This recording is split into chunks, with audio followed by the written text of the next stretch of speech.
Hi, I'm Kelly McDonald, and happy holidays to you. The best gift you can give yourself in 2022 is the gift of business education that makes your business better and your team better.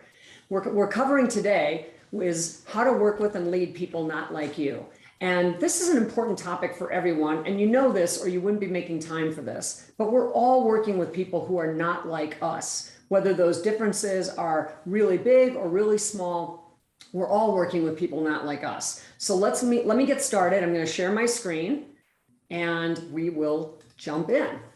So in working with people not like us, one of the first things I want to talk about is the latest census numbers. The census has this thing that they call the diversity index and that they've been tracking for 5 decades. All it means is if I grab any 2 people at random anywhere in the United States, what is the likelihood that those 2 people will be of different races or ethnicities? So in 1980, if I grabbed any 2 people at random in the US, I had a 34% chance that those 2 people would be of different races or ethnicities. Or in other words, I had a 66% chance that they were going to be of the same race, probably white. But look how fast it's changed. In just 5 decades, we went from a 34% probability to a 61% probability. So there are 2 macro trends that are going on here at the same time. One is we're becoming more diverse. That's clear.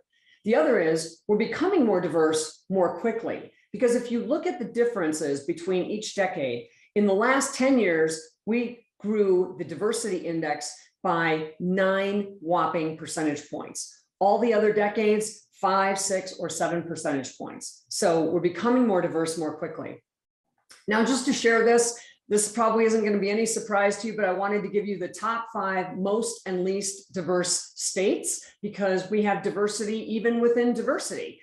As you can see, there's no surprises here. Let me take California, for example, and tell you how to interpret this. What this means is if I grab any 2 people in the state of California, I have a 70% chance that those 2 people would be of different races or ethnicities. If I did the same thing in Maine, I would have a 19% chance that those 2 people would be of different races or ethnicities. So as you can see, there's diversity even when we're calculating diversity. And here's a map of the United States. So you can see where your state is and what the diversity index is for that state and any other states that you're interested in.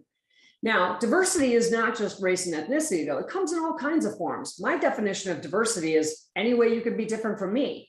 So what about things like people who like to work alone, like versus people who like to work collaboratively and together? They really appreciate ideating and exploring ideas together, and that's how they feel most productive. Whereas that person who works alone, they just are like, tell me what to do, and I'll let you know if I have any questions. We have religious differences, of course: Christianity, Judaism, Islam, Buddhism, and dozens of other religions. The races, of course: Black, white, Asian, Native American. What about trans and non-binary people? And what about people who express their diversity through their style of dress or their hair color, whether it's, pink or blue hair, piercings, tattoos, or style of dress? And disabilities and abilities, whether they're visible or not. Someone who uses a wheelchair has a visible disability. Someone who has hearing loss does not have a visible disability. Family structure: gay couples with children, gay couples without children, single parents, biracial and multiracial families, and a whopping 11% of the population is considered grandfamilies. Grandfamilies are grandparents who are helping to raise their grandchildren fully or partially, either with time and support or with actually writing a check. But 11% of the population now considers themselves to be part of a grand family. Now, here's some ways that you might not have thought about diversity that show up at work. How about introverts and extroverts? Most teams are made of both kinds of people, and we have to work very differently with them. An introvert might need to be drawn out of a meeting more than an extrovert. Creative versus analytical thinking. So in your industry, someone who's an underwriter thinks very differently than someone who's in sales. An engineer thinks very differently than someone who's a graphic designer. Morning people and night owls. Generational differences and their perceptions of good service. Older people tend to want to have long meetings in person, face-to-face. That's what makes them feel like they're getting exceptional service. Most other people who are younger than that would say, why do we even have to have a face-to-face meeting? Why don't you just text me or email me? Rural versus metro. Someone who lives in a loft in Manhattan is very different than someone who lives on a ranch in West Texas.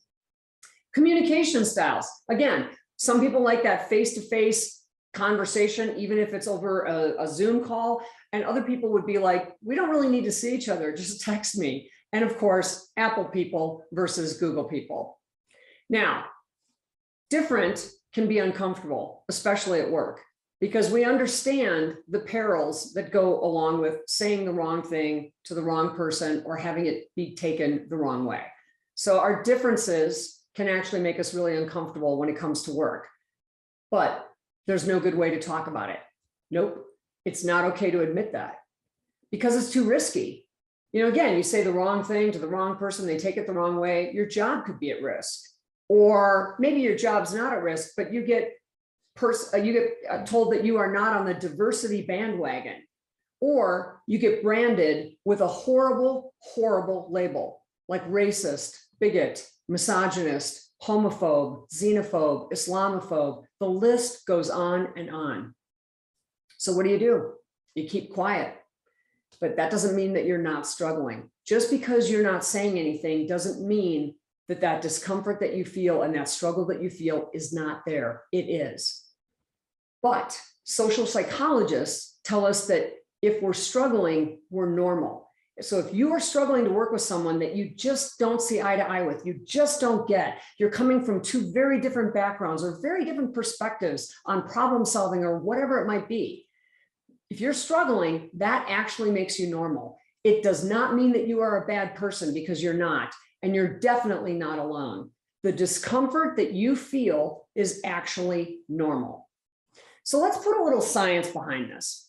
So social psychologists wanted to find out what happens if we take groups of people who are alike and then we add an outsider into the group. What happens to their productivity, but what also happens to how they feel about it? So what they decided to do was take race and ethnicity off the table, because that can get a little sticky. And so what they did use as groups of likeness were sorority sisters and fraternity brothers. What they did was take groups of 3 sorority sisters, groups of 3 fraternity brothers, several groups, and they gave them all a murder mystery to solve and clues and 20 minutes to solve it. But 5 minutes into the exercise, some of the groups were joined by a 4th sorority sister or a 4th fraternity brother, but from another house. So they're all in frats and sororities, but one of them is an outsider. They belong to a different sorority or a different fraternity. They are, in fact, an outsider. So what happened? Well, you can probably see this coming a mile away. Those that had the outsider solved the murder mystery better, faster, more accurately, a significant percentage of the time. But that's not where it gets interesting. Outsiders made the group better, and demonstrably, and according to statisticians, astronomically increased their performance from 29% to 60% getting the right answer, more than doubling their chances. However, when asked, how did it feel to win? You know, high five, Joe, you were great. Wow, your team won. That must have felt amazing. Joe would report, holy smokes, that was so incredibly stressful. I had no idea we were even making progress. All we did was bicker. It was so uncomfortable. The bottom line is, working with diverse team members felt harder because it is harder, but it produces a better outcome. And this is very important for you to understand, because as you work with people who are not like you, it's not always going to be daffodils and roses and unicorns. Sometimes it's going to be really, really hard, and that's normal. It doesn't make you a bad person. And don't quit when it gets hard, because you're just so close to a breakthrough. The outcome will always be better. So when you're in that moment, trust the process, not the feelings that you have. So now I'm going to share with you 6 key ways that you can actually work with people not like you. The first way is to build trust. Now, every management book in the world says you've got to build trust, whether it's with your clients or whether it's with your team. But how do you really do that? Well, first we have to understand that there are 2 kinds of trusts. Social psychologists have identified 2 kinds. The first is called common trust, and we don't need to actually earn it. We grant it to people automatically, people we don't know, especially people we don't know. It's the kind of trust that when you're driving down the road, you have to trust that the person on the other side of the road is not going to cross the median and hit you head on. You don't know if they're a distracted driver. You don't know if they're a great driver. You have no choice but to just put your faith in the fact that they should stay on their side of the road. But the other kind of trust is called vulnerability trust. And this trust breaks down walls, but it has to be earned and it has to be cultivated. And most importantly, it has to be reciprocated. I love this graphic because everybody always focuses on the woman with the apple on her head and they say, wow, she must really trust that archer. You know, he's aiming an arrow at her head at tremendous speed to hit a target that is this big. But he has to trust her too, because if he's taking that perfect aim and she's standing there and at the last second she flinches, all bets are off. This paradigm only works if they have complete and total trust in each other. So how do you build vulnerability trust? Talk straight, be honest, even when it's hard, especially when it's hard. Good news is easy to give. Anybody likes to give good news and can give good news. The real test of your leadership is how you give bad news or difficult news. People can handle the truth. What they can't handle is the runaround. And all people want when they understand that they're getting difficult news is just tell me. The more you wishy-washy around, the more you try to, evade it and come at it a different way, that only makes people even more anxious. In fact, nothing will erode trust faster than people wondering what you're not telling them. So when you have difficult news, whether it's with a client or a team member, tell it to them straight. Say, sit down. I have some difficult news I need to share with you. We can handle the truth. We're adults. We might not like it, but we can handle it. The other thing is use simple language. I find it fascinating that some of the largest companies in the world resort to simple language when they have a problem to solve. Here's an example. Toyota is one of my clients, and Toyota will say to you that they don't sell cars. They make cars. Dealers sell cars. So they work very closely with their dealers to be mutually successful. Well, they were having a truck problem. Truck sales were off. And when truck sales are off for Toyota, everything is off because they're high gross profit vehicles. You cannot make up in profits on Corollas and Camrys what you're missing on trucks. So they had a dealer meeting with the top 30 truck dealers in the whole country. These were the big truck dealers. And I was at that meeting, and here's exactly how it went down. The senior VP of sales walked into the room and thanked the dealers for coming, and then simply said, we can't hit our sales numbers unless we hit our truck numbers. Now, you don't have to be an automotive professional to understand exactly what the problem is. So the dealers kind of took that in and absorbed it, and then he followed it up with more. So what do you need from us to help you sell more trucks? Well, the dealers put their heads together for 30 minutes and they came up with a list. Nothing earth-shattering or surprising here, but the entire meeting took 45 minutes. There were no graphs. There were no charts, no PowerPoint. There was 2 sentences. We can't hit our truck numbers unless we can't hit our sales numbers unless we hit our truck numbers. So what do you need from us to help you sell more trucks? The simplest language. The reason that fosters trust is because when you use language that is that simple and that clear, everyone knows there's nothing that you can hide behind. No one is going to leave a meeting like that going, I wonder what he or she was trying to say. No, it's very clear. Also, be aware that our differences are in fact real. A friend of mine, Scott, is a retail executive. He's worked for 30 years in the home improvement category. And for most of those years, he worked for Lowe's. And he changed jobs recently. And he changed jobs and went to Sally's Beauty Supply as a regional manager. We went to lunch after he'd been on the job about 60 days. And I'm asking him how it's going. And he's like, oh my gosh, it's so different. I'm dying. And I said, why are you dying? And he said, because it's so different. And I said, what's so different? He said, it's all women. Well, I told him, you knew that going in. The home improvement category draws a lot of men to work in that industry. The beauty business draws a lot of women. That can't have been a surprise. And he said, I had no idea how different it could be. And I said, give me an example. Tell me a story. He said, we had our first district managers meeting.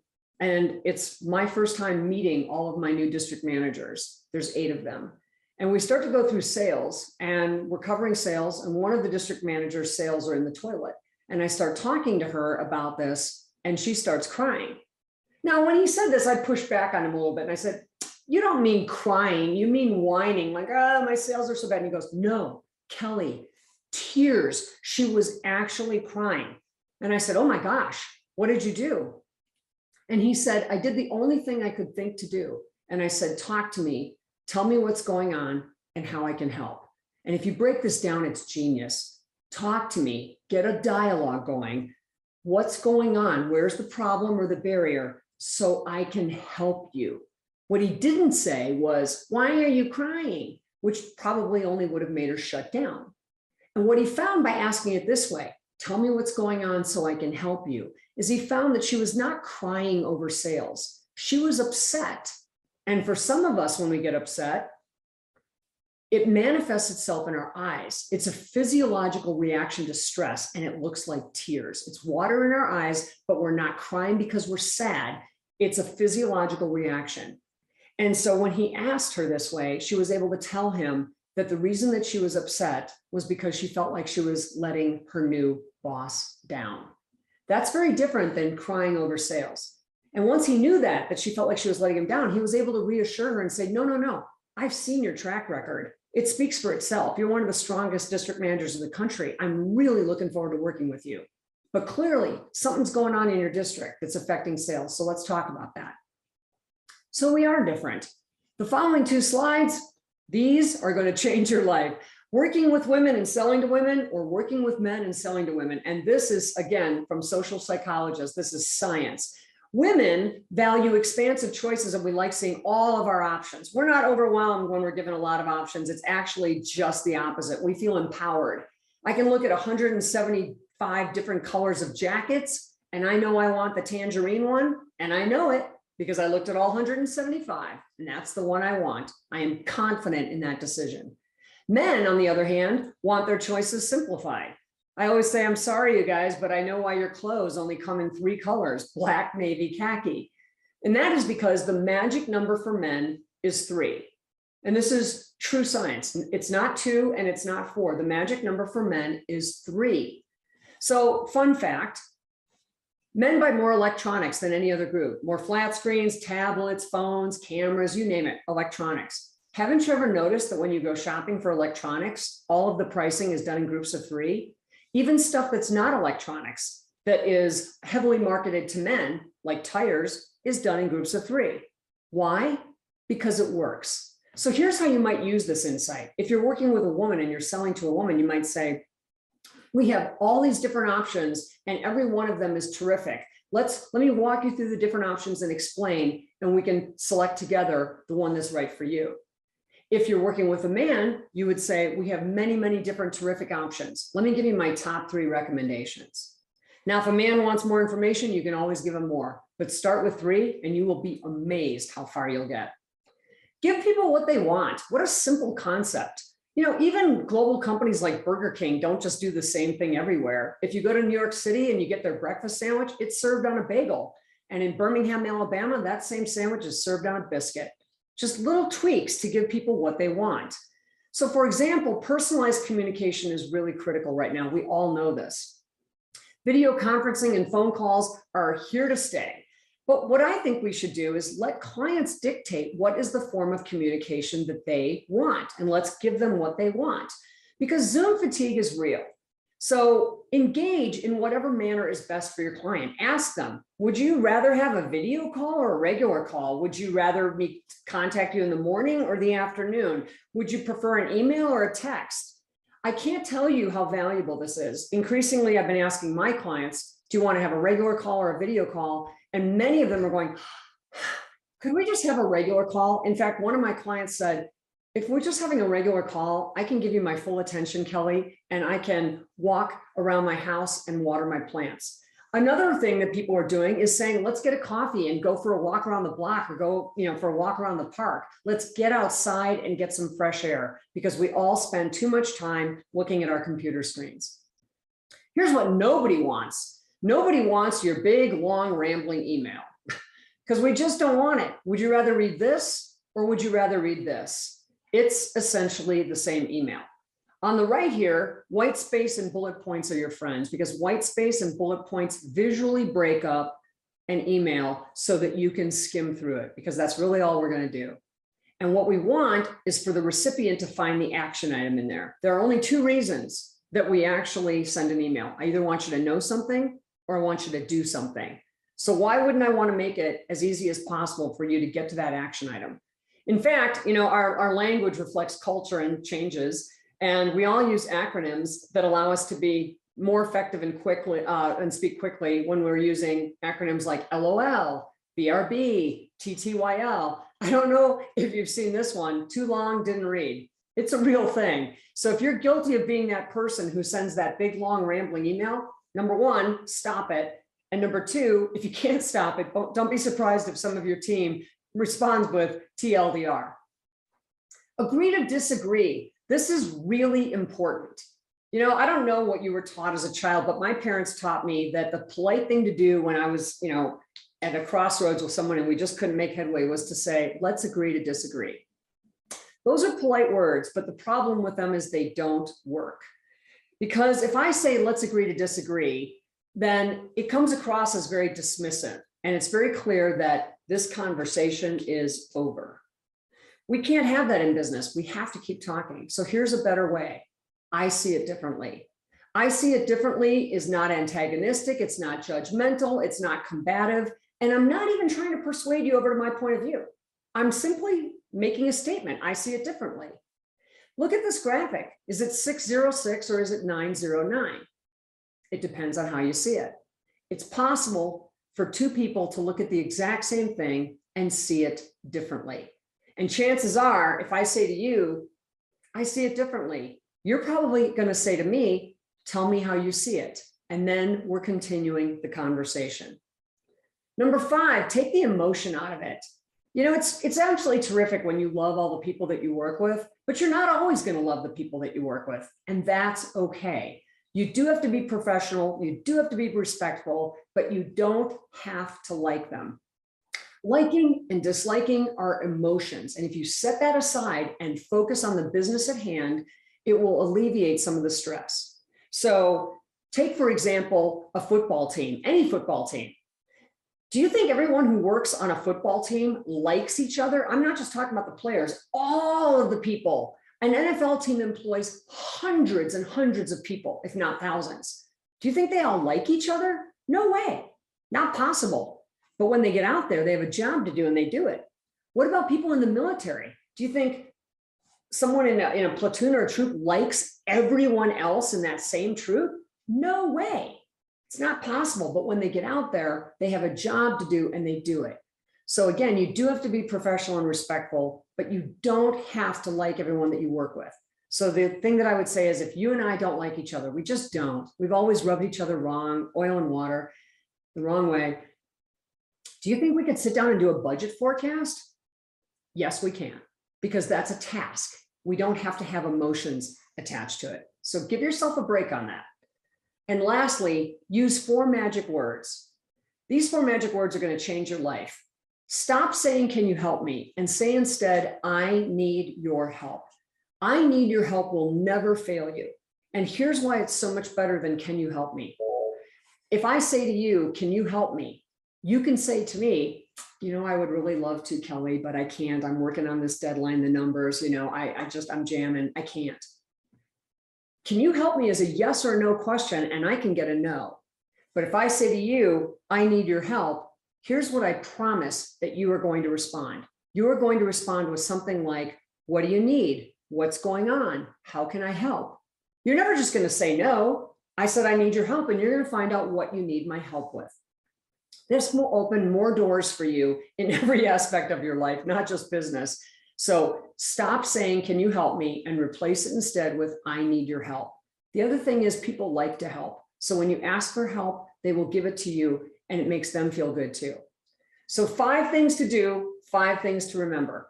Understand that working with people who are not like you can be challenging and frustrating, and that makes you normal. You're not a bad person. You're not alone. Have conversations and not debates. Use I see it differently. And adapt to others and their differences. Give people what they want. I use the example of women liking expansive options and men preferring their choices narrowed to 3. My mother would like to have a 4-hour meeting with you, and I would not like that. Give people what they want. Talk straight, Use simple language, especially when it's a tough conversation. Get to the point that fosters trust, and use "I need your help." I hope this was helpful, and I want to leave you with my favorite African proverb, and that is, if you want to go fast, go alone. If you want to go farther, go together. I'm Kelly McDonald. I have books on this topic that may help you as well. If you enjoyed this webinar, there's far more information in the books, and they're available wherever books are sold. And thank you so much. Thank you for joining in on this webinar. Happy holidays to you, and here's to a great 2022.